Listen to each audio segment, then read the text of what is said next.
Well, good morning. This is Francine Ward, and I'm trying to see why I don't see me. Oh,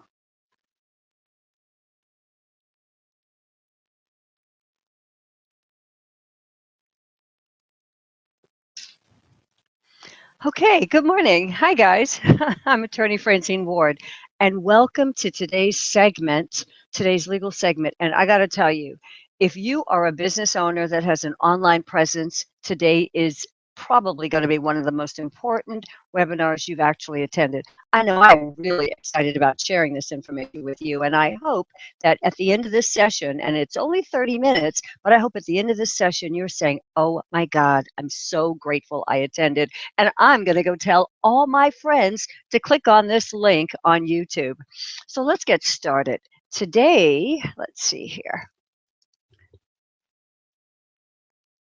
Okay, excellent. Excellent.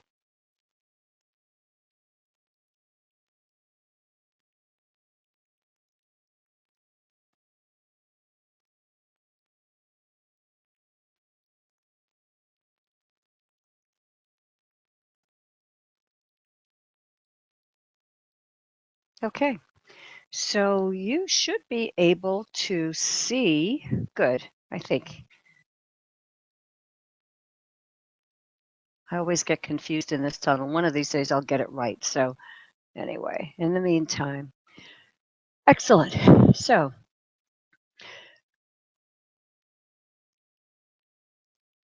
today we're going to talk about, and if by chance, if Malia is on the call or anyone, just give me a text to make sure that you're able to see this. Okay, today we're going to talk about what every e-commerce business person should know about terms of use. Now, if you recall, last time I actually talked about what you as a user should know about terms of use, but today it's a little different. Today the twist is on what you need to know if you're a business person about those terms of use, because I'll tell you guys, the law is changing dramatically. And if you think that this is not to be taken seriously, think again. So let's get started here. So here's some things you should know if you're a business owner, if you are either doing business online or if you are not selling any product or service, but let's say you're just gathering information like people's email addresses, like their name, their phone number, or anything else that really could identify who they are, this today is definitely a program you need to pay attention to. So, number one, let me just make sure we're on the same page here. Okay, so first, terms of use are binding and enforceable agreements between you and your users. I mentioned this last time. I cannot stress it enough. Terms of use are not just some cute words you slap up on your website and think, oh, everybody else is doing it, I'm going to do it too. When you put those terms of use on your website, you are entering into an agreement between you and the people who come to your site. So you really do need to understand that. It's a contract. Because it's a contract, you yourself needs to know what's in them. So it's not enough to go in, copy and paste from someone else's website, their terms of use, and slap them on your site without having a clue what's included. You want to know what's in them, which means you in fact need to read them. Using someone else's terms of use template can be dangerous unless it's vetted. So, what do I mean by that? I can't tell you how often I'll have clients come to me and they will um, give to me some downloaded template they found on someone else's website and say, Francine, I want to use this, just make sure it's okay. And without exception, almost always, there are major changes that need to be done. Why? Because every single person, every business is unique in its own way. You may think yours is identical to someone else's, but it's not. So you want to make sure those terms reflect the differences in your site as opposed to someone else's site. The other thing that you want to know today as we move forward is that courts routinely uphold terms of use. They routinely do. So you want to make sure that your terms of use on your website are upheld in the event anybody ever drags you into court. And don't think it can't happen. I can't tell you how often, which you guys probably know already. People are so quick to sue simply because they can. So, number one, you don't want to find yourself in court. And if you find yourself in court, you don't want to be the one on the losing end. So let's take a look at some things. Today, I'm specifically going to focus on two particular cases, and I'm going to do that. And I'm going to try to talk about them in layman's terms, not like a lawyer, but in layman's terms so you can really have an understanding of what they mean. The reason I've chosen these two cases is because in the last 6 months, they have become so significant, especially this first one, that if you are either doing business, if you are in California, if you're a California business, or if you are doing business in California, you really need to know what this first one in particular has to say. And you might say to yourself, well, I'm in New York, or I'm in Maine, or I'm in Florida. I'm not doing business in California. Well, wake up. If you've got a website, that website is reaching everywhere. It's reaching people in different countries. And so if you are inviting people, let's say you're selling a product, let's say you're in Maine and you've got a Maine website, or Rhode Island, and you've got a Rhode Island website, and you're doing business in Rhode Island because your office is in Rhode Island or Maine. Your website, your computer is in Maine or Rhode Island, but you're inviting people in other states to purchase your products. Well, if that's the case, then you are arguably doing business with people in California. For that reason, this first case is critical for you to know. And I will tell you, more and more courts are deciding as this one in some general way. So you really do need to know what I'm going to talk about today. So let's take a look at this first case. And I'm going to take a look at two cases, but this first one is most important because it's a case that was decided by, and I don't want to go into too much law and make it confusing, but the highest court in the the highest court right before the Supreme Court of the United States is a court that we call a circuit court. And there are a number of circuit courts throughout the United States. On the West Coast, California, Oregon, Arizona, Washington State, Nevada are all a part of what we consider the Ninth Circuit. The Ninth Circuit makes some pretty significant decisions, and one of them had to do with terms of use. This case came out last year. It was decided back in August, and what it had to say is important for you to know. So let's first start with the facts about this case. The case had to do with Barnes & Noble, and I would imagine most of you on this call or most of you who will ever see this video know what Barnes & Noble is. Barnes & Noble is a bookseller. They started out as a brick and mortar bookseller, but like so many businesses, they discovered that they needed to have an online presence.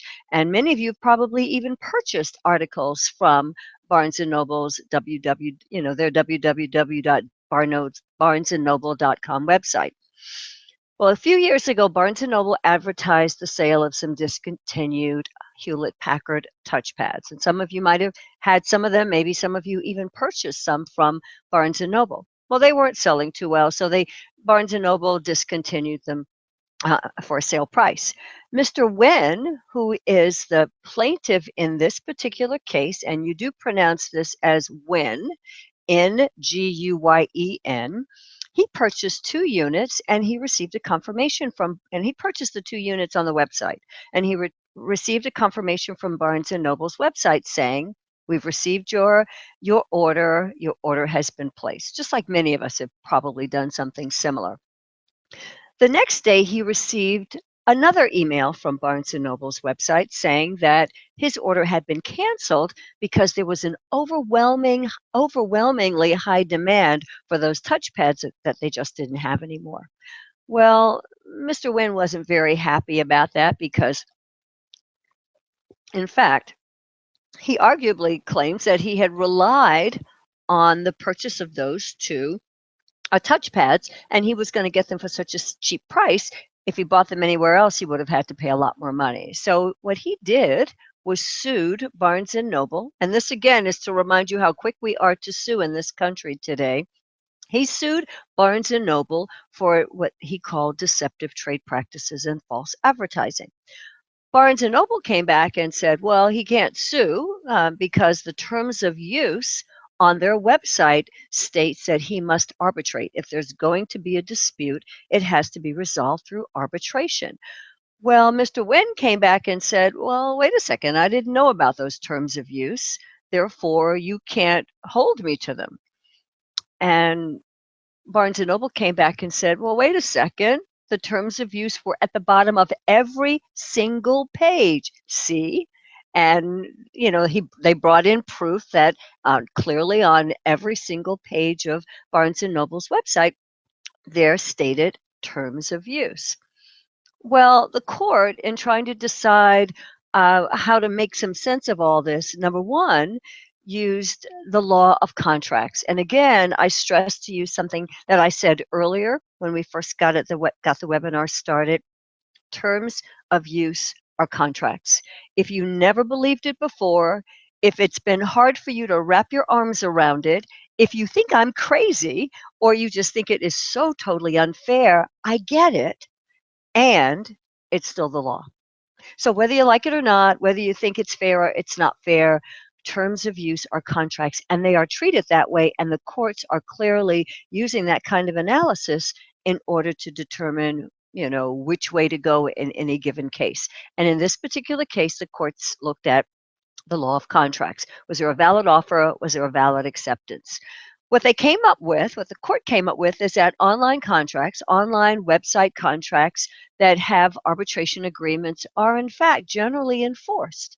So let me just tell you, if you're clicking accept on many of these websites and you think you want to sue later, unless they have done something wrong in putting together those terms of use, you're going to be held to that.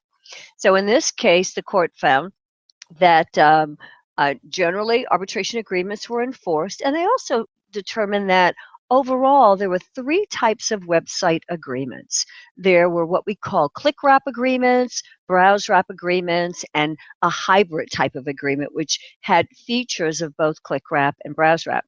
And just generally to let you know, a click wrap agreement is simply the type of website agreement where you are actually asking your users to do something, not just do nothing, not just be passive, but you are having them, in order for them to move forward to the next level, for example, like to purchase your product or to do something.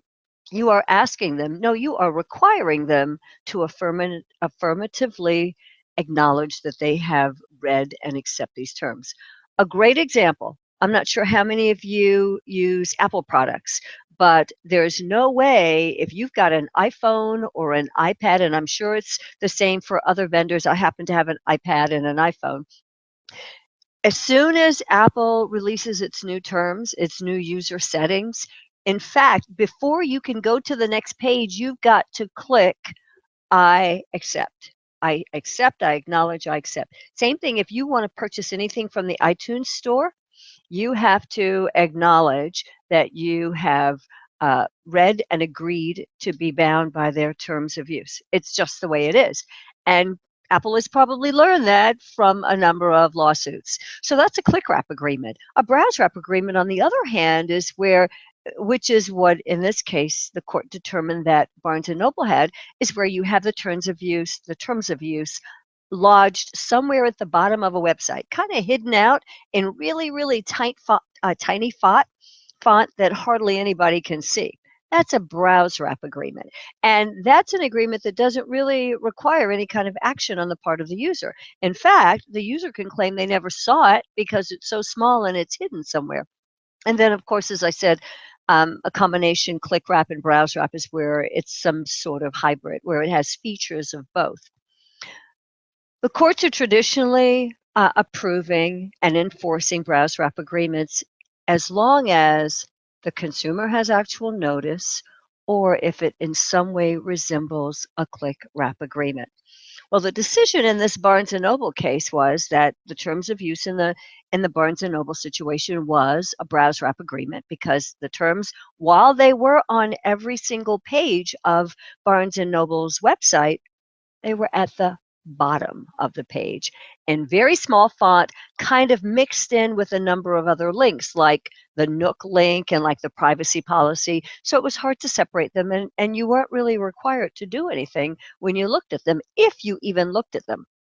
The other thing the court really decided, which is what's so key for you as e-commerce business owners today, the court said conspicuousness, and that this is to quote the court's words, conspicuousness and placement of the terms of use and general design of the website contribute to whether a reasonably prudent person has inquiry notice. And simply put, what the court was saying is that depending upon the design of the website and how the terms of use link is actually placed, will depend on whether you as the e-commerce website owner, has actually put your user on notice of what's in those terms. And in this particular case, Barnes& and Noble failed.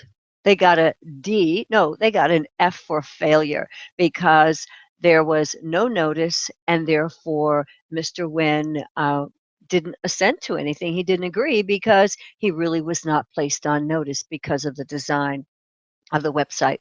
Let's take a look at a second case, and then I'm going to come back at the end and kind of bring it all home and share with you what I think are some takeaways for you really to understand as you move forward with your own websites, as you, some of you may even be developers, as you help your clients develop their websites, but some things you really, really do need to know. Here's the second case I'd like to take a look at. This is a case called Friedman v. Guthy-Renker. Some of you might be familiar with Guthy-Renker. They do a lot of the TV infomercials. They're on all the time.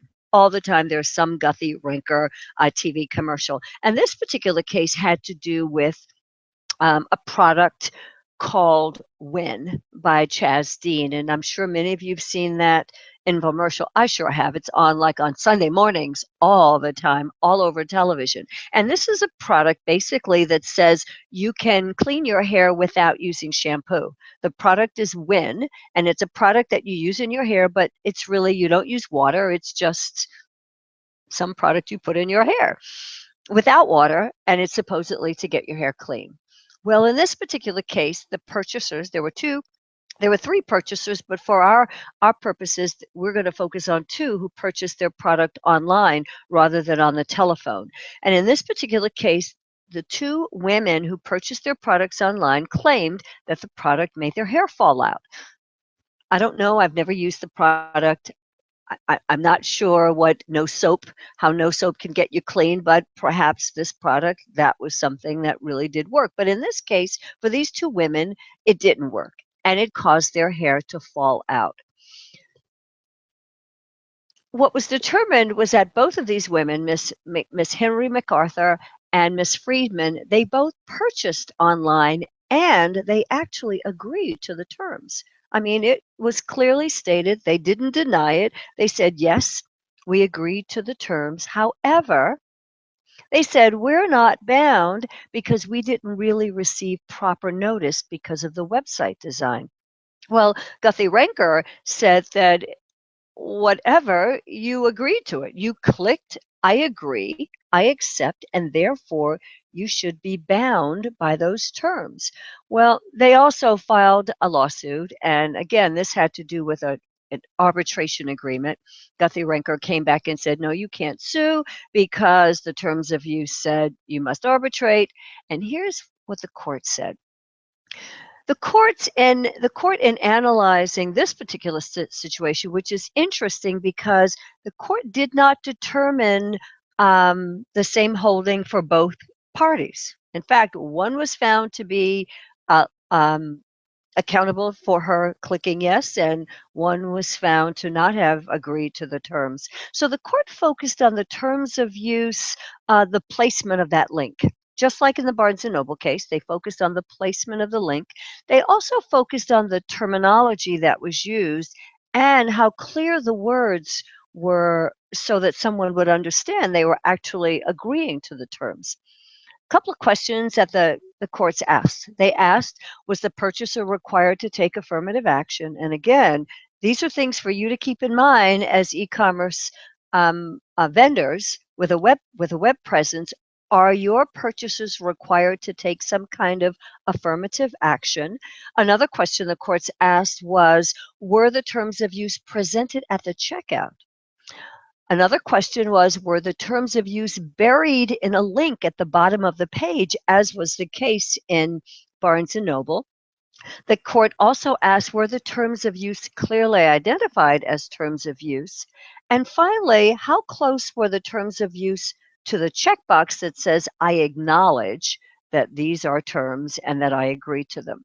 Those are some of the questions that the courts asked. And so here is what they decided. With regard to Ms. Friedman, the court found that Ms. Friedman was not given notice. There was not an agreement on the part of between her and Guthy-Renker, because she was not given notice, and therefore she was not bound by anything in those terms of agreement. So therefore, she could go ahead and file a lawsuit, and she didn't have to go back and do arbitration. What the court said was that it was not a click wrap agreement, that there was no requirement on the part of the user to actually do anything. They didn't have to click, I accept, I agree, I've read. They didn't have to do anything. The other thing the court found with regard to Ms. Friedman was that she was not presented with the terms of use at checkout. They also found that she was not even required to acknowledge the terms before she purchased. So that box that she accepted was not really tied to her payment method or her having to purchase. It was just totally separate from checkout, and she wasn't acknowledged. She wasn't required to acknowledge that she accepted those terms before she actually made a purchase. What the court also found with regard to Ms. Friedman was that the terms of use, again, was buried at the very bottom of the page, and that the closeness between the checkbox and the fact that they had to acknowledge that they authorized Guthy-Renker to use their credit card was not very clear. It was kind of messy. It was hard to know that the checkbox was actually for the card authorization. I mean, it was really very, very confusing. And even when I went back and read the case, I saw this was very, very confusing, like many websites actually have today, that kind of confusing language. And finally, which was something that I thought was very interesting, the court said that the words terms of use were not capitalized. So because they weren't capitalized, no one would necessarily know that these, in fact, are terms, because if it's terms of use, they should be capitalized. It's a formal, they should be capitalized. The court found in favor of Miss Friedman. She was not given notice, there was no agreement, and therefore, because of these reasons, she was not required to be bound. However, with regard to Miss Henry MacArthur, the court found that she was bound by the terms of use and she could not file a lawsuit. And in fact, she had to adhere to arbitration. Why? Because number one, between the time that Miss Friedman had purchased her product and the time that Miss Henry MacArthur had purchased her product, Guthy-Renker had in fact changed their website. They had modified it and made it much more in line with the way it needed to be. They had their agree to terms and conditions right next to the checkbox. So when you checked that box, you knew that you were in fact agreeing to the terms and conditions. The terms of use language was also bolded. They were bolded, they were underlined, and they were clear. It was very, very clear. They were conspicuous. That's one of the terms that the court uses, conspicuous. The checkbox clearly related to the terms of use. There was a checkbox and it was right there. You knew it related to the terms, but also the terms and conditions, which is what they call them, were in fact bolded and capitalized. Terms, the T in terms was capitalized, and the C in conditions was capitalized, and it was bolded.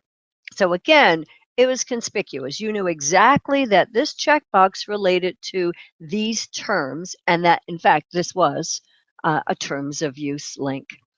Finally, what the court had found with regard to Ms. Henry MacArthur was that the card authorization language was very clear. It was very, very clear, and it stated, and I read verbatim, by checking this box, you are agreeing to the terms and conditions And it had some other language, and it included and authorizing us to charge payments against your credit card.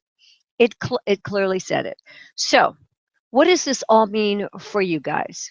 All of you on the call that are either e-commerce business owners, where you are either selling a product and or a service online, or you are even just requiring some information, like you might want to give away a newsletter or some kind of free item, and you're asking for someone's email address or their name or their address or their phone number, whatever it is. You're asking for identifiable information. If any of those things apply to you, these are some things that you need to be aware of, the takeaways for you. Again, I remind you that terms of use are binding and enforceable agreements between you and your users, and you need to treat them that way. You need to treat them as contracts. They're not to be treated lightly. They are contracts. You need to read them, and you need to know what's in them. Again, if you put them up on your website, it's not enough that you expect your users to read them. You need to read them and know exactly what you've put in there, especially if you find yourself downloading from the internet without vetting them. I mean, which is, like I said, not a smart idea, but if you do that, you should at least know what you're agreeing to. You want to require your users to affirmatively acknowledge and accept your terms, especially if you're selling something online or if you're requesting some personal identifiable information. Require an affirmative acknowledgement. Now, I have to tell you, I know a lot of people don't like this. They say, oh, it's extra work. I have to pay some web developer, some web designer to fix this for me. I don't want to have to do it. I don't want to put my terms up more visibly. I get it. Guys, I really, really get it. And nobody says you have to do anything. But if you don't do it, you do it at your own peril. Because if you ever find yourself in trouble, you can't say, I didn't know what to do, especially if you're on this call. And we've got proof that you're on this call, by the way. You can't come back and say, but I didn't know. I didn't know. So you should always require your users to affirmatively accept and acknowledge your terms of use. You want to make them clear. You want to make those terms conspicuous. Again, the language that the courts are using, clear and conspicuous. Clear meaning you want to make sure they look like terms. You want to make sure they're capitalized, they're bolded, they look like terms of use. Or if you choose to call them terms and conditions or terms of service, doesn't matter. They're still the same. They're still contracts between you and your users. You do not want to hide them at the bottom of a page. I know that marketing people say don't put them up more visibly. You don't want people to see them. You don't want them not to purchase your product because they're afraid of your terms. Well, it's better that you not get one or two clients because they don't like those terms, rather than you find yourself in a lawsuit, really having to then pay a lot of money to clean up the mess that was made. So you want to make them clear. You want to make them conspicuous. Don't hide them at the bottom of the page. Finally, using someone else's terms of use template can be dangerous. I can't stress that enough. Yes, I know it's the cheap way to go. You download something from the internet, it looks good, or you see someone else's website that is similar to yours, and so you think, oh, I can just go cut and paste. That's not a smart idea, because every business is unique to some extent, and you don't know what those things mean if you're just cutting and pasting it from someone else's website. If you're going to do that, I take it to a lawyer, have them vet it for you, have them go through it and really make sure that the terms of use that you've applied to your website, in fact, do apply to what you do.